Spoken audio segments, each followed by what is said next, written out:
Ahora Jesucristo sube a ese monte y se sienta, alrededor están todos sus discípulos, y entre la multitud habría tanto celotes como habrían también fariseos, una cantidad de personas de diferentes lugares que incluso habían andado muchísimo por muchos días para venir a escuchar lo que ese Mesías tenía que decir.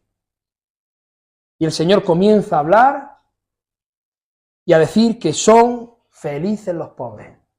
El Señor comienza y dice que son bienaventurados los pobres en espíritu, bienaventurados los que lloran. Y ahora abre su boca y continúa diciendo, bienaventurados los mansos, porque ellos recibirán la tierra por heredad. Imaginaos los celotes escuchando eso. Los celotes escuchando los mansos.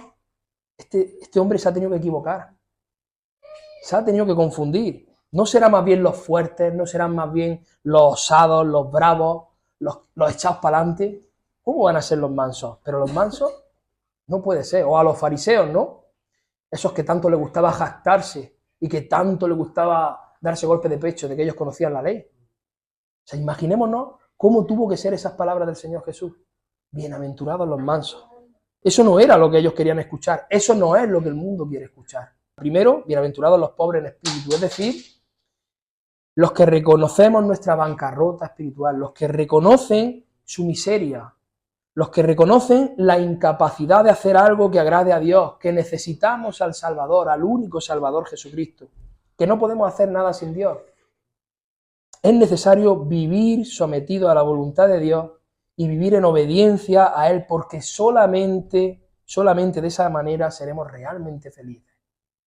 Luego, en segundo lugar, bienaventurados los que lloran. Es decir, el entender esa realidad, la realidad de la situación en la que nos encontramos frente a nuestro Dios.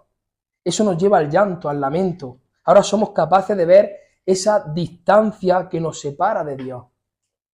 Ahora somos capaces de ver esa lejanía. ¿Dónde está Dios y dónde estamos nosotros? ¿Dónde está nuestro Dios santo, santo, santo? ¿Y dónde en la condición que nos encontramos nosotros? Nos damos cuenta que no todos somos hijos de Dios, como algunos enseñan, ¿no? La famosa doctrina del universalismo. No todos somos hijos de Dios. El cristiano ahora llora tanto por su pecado como por el pecado de los demás, al ver esa condición en la que el mundo se encuentra, al ver cómo el mundo está depravado, llora. Y ahora Jesús dice que bienaventurados, no dice que sean bienaventurados los fuertes, no los bravos, no los osados, tampoco los soberbios, tampoco los poderosos. No son los que se piensan justos en sí mismos, no, yo no soy malo, yo no he robado, yo no he matado, yo soy bueno, yo voy al cielo. Tampoco son ellos. Tampoco son los satisfechos con su vida, tampoco los que se creen autosuficientes. Son bienaventurados los mansos. Después de esa pobreza espiritual, después de ese llanto espiritual, ahora hay un cambio en la persona, hay una actitud diferente, hay un cambio radical, y ahora esa persona comprende esa pequeñez. Ahora la persona comprende su pequeñez y ve la grandeza de Dios. Ve que Dios es grande y que Él es pequeño, que Él es insignificante. Y eso nos lleva a adoptar esa actitud de mansedumbre. Eso nos lleva a ser mansos. Todo verdadero creyente es manso. Y eso es una característica del cristiano, mi hermano, del ciudadano del reino, y es algo que todos necesitamos desarrollar día tras día. Forma parte de ese proceso de santificación progresivo que el Espíritu Santo ha obrado en nosotros. Eso no proviene de nosotros, proviene del Espíritu Santo. El Espíritu Santo ha cambiado nuestra vida, ha regenerado nuestra vida, nos ha dado vida, y ahora en ese progreso de santificación progresivo nosotros trabajamos día tras día la mansedumbre. Y es importante bien entender este significado, es importante saber lo que significa la palabra manso en la Biblia, porque manso no es ser débil, como muchos piensan. Ay, el mansito, esa persona es floja, es débil, no. Hay muchas personas que rechazan el concepto de mansedumbre porque lo asocian a ciertas debilidades del carácter, pero ser manso no es ser débil. La palabra griega usada aquí es prais. Bueno, así es como se pronuncia, se escribe, es que se me ha olvidado poner la diapositiva de la palabra, pero se escribe praus, ¿no? Y se pronuncia prais. Y significa humildad. La palabra manso en la Biblia significa humildad, significa amable, significa suave. Es una persona que es afable.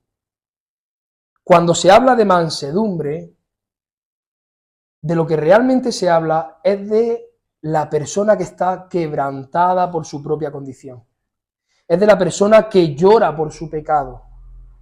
Es de la persona que no se afirma a sí misma, que no se cree autosuficiente, que no está satisfecha, porque sabe la condición que está. Y muestra esa sumisión a Dios. Eso es mansedumbre. Se somete a la voluntad de Dios, pero Él no es débil. La persona, eso no muestra debilidad. El someternos a la voluntad de Dios no es ser débiles. Si tú realmente eres pobre en espíritu y lloras por ello, si eres consolado por el Señor, entonces eres manso hacia Dios y también eres manso hacia los demás. Cambia nuestra condición totalmente, cambia nuestra forma de relacionarnos con todos, con otras personas. Somos diferentes después de haber conocido al Señor. Somos más dóciles, somos más suaves, más pacientes, más humildes, más amables, más obedientes. Somos más disciplinados, porque en primer lugar somos todo eso ante Dios y luego ante nuestro prójimo, ante todas las demás personas. Forma parte del carácter de un cristiano. El manso no es el débil, el manso es aquella persona que permite que otros la examinen sin enfadarse por ello.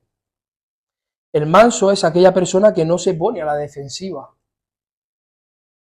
No anda atacando en su enojo a todo aquel que hace una crítica sobre ella. Eso es ser manso. El manso se somete alegremente a los designios y a la providencia de Dios en su vida.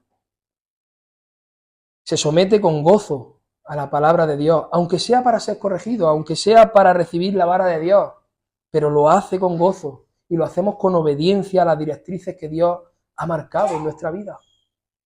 Él es soberano y nosotros nos sometemos a su voluntad. Y ahí mostramos la mansedumbre.